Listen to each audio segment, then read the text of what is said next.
Paddy was my mate for about the next fortnight, and as he was the first tramp I had known at all well, I want to give an account of him. I believe that he was a typical tramp, and there are tens of thousands in England like him. He was a tallish man, aged about 35, with fair hair going grizzled and watery blue eyes. His features were good, but his cheeks had lanked and had that greyish, dirty in the grain look that comes of a bread and margarine diet. He was dressed rather better than most tramps, in a tweed shooting jacket and a pair of old evening trousers, with the braid still on them. Evidently the braid figured in his mind as a lingering scrap of respectability, and he took care to sew it on again when it came loose. He was careful of his appearance altogether, and carried a razor and boot brush that he would not sell, though he had sold his papers and even his pocket knife long since. Nevertheless, one would have known him for a tramp 100 yards away. There was something in his drifting style of walk, and the way he had of hunching his shoulders forward, essentially abject. Seeing him walk, you felt instinctively that he would sooner take a blow than give one. He had been brought up in Ireland, served 2 years in the war, and then worked in a metal polish factory, where he had lost his job 2 years earlier. He was horribly ashamed of being a tramp, but he had picked up all a tramp's ways. He browsed the pavements unceasingly, never missing a cigarette end, or even an empty cigarette packet, as he used the tissue paper for rolling cigarettes. On our way into Edbury, he saw a newspaper parcel on the pavement, pounced on it, and found that it contained 2 mutton sandwiches, rather frayed at the edges. These he insisted on my sharing. He never passed an automatic machine without giving a tug at the handle, for he said that sometimes they are out of order and will eject pennies if you tug at them. He had no stomach for crime, however. When we were in the outskirts of Rompton, Paddy noticed a bottle of milk on a doorstep, evidently left there by mistake. He stopped, eyeing the bottle hungrily. "Christ," he said, "there's good food going to waste. Somebody would knock that bottle off, eh? Knock it off easy." I saw that he was thinking of knocking it off himself. He looked up and down the street. It was a quiet residential street, and there was nobody in sight. Paddy's sickly, chapfallen face yearned over the milk. Then he turned away, saying gloomily, "Best leave it. It don't do a man no good to steal. Thank God I ain't never stolen nothing yet." It was funk, bread of hunger, that kept him virtuous. With only 2 or 3 sound meals in his belly, he would have found courage to steal the milk. He had 2 subjects of conversation, the shame and come down of being a tramp, and the best way of getting a free meal. As we drifted through the streets, he would keep up a monologue in this style, in a whimpering, self-pitying Irish voice. "It's hell been on the road, eh? It breaks your heart going into them bloody spikes.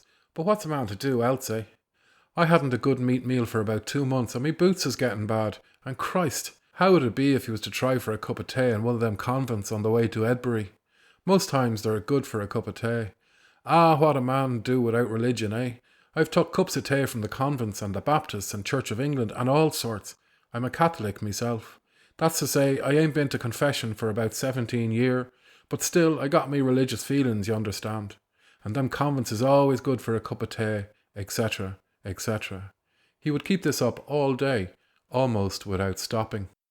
His ignorance was limitless and appalling. He once asked me, for instance, whether Napoleon lived before Jesus Christ or after. Another time, when I was looking into a bookshop window, he grew very perturbed because one of the books was called Of the Imitation of Christ. He took this for blasphemy. "What the hell do they want to go imitating of him for?" he demanded angrily. He could read, but he had a kind of loathing for books.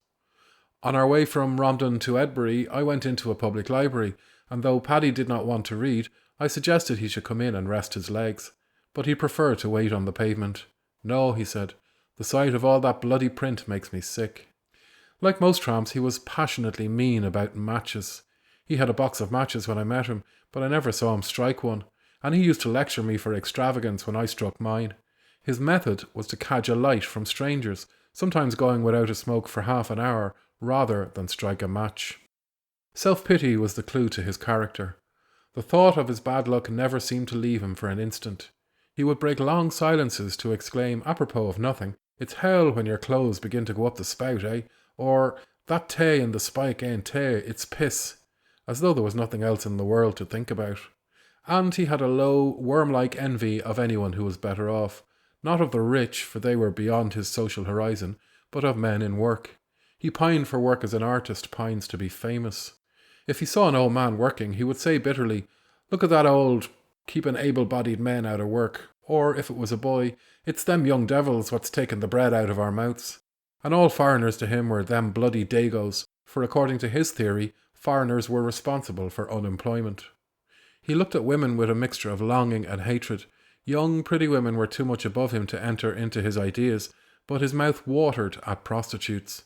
A couple of scarlet-lipped old creatures would go past. Paddy's face would flush pale pink, and he would turn and stare hungrily after the women. "Tarts," he would murmur, like a boy at a sweet shop window. He told me once that he had not had to do with a woman for 2 years, since he had lost his job, that is, and he had forgotten that one could aim higher than prostitutes.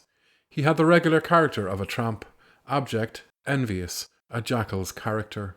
Nevertheless, he was a good fellow, generous by nature and capable of sharing his last crust with a friend. Indeed, he did literally share his last crust with me more than once. He was probably capable of work too, if he had been well fed for a few months. But 2 years of bread and margarine had lowered his standards hopelessly. He had lived on this filthy imitation of food till his own mind and body were compounded of inferior stuff. It was malnutrition and not any native vice that had destroyed his manhood.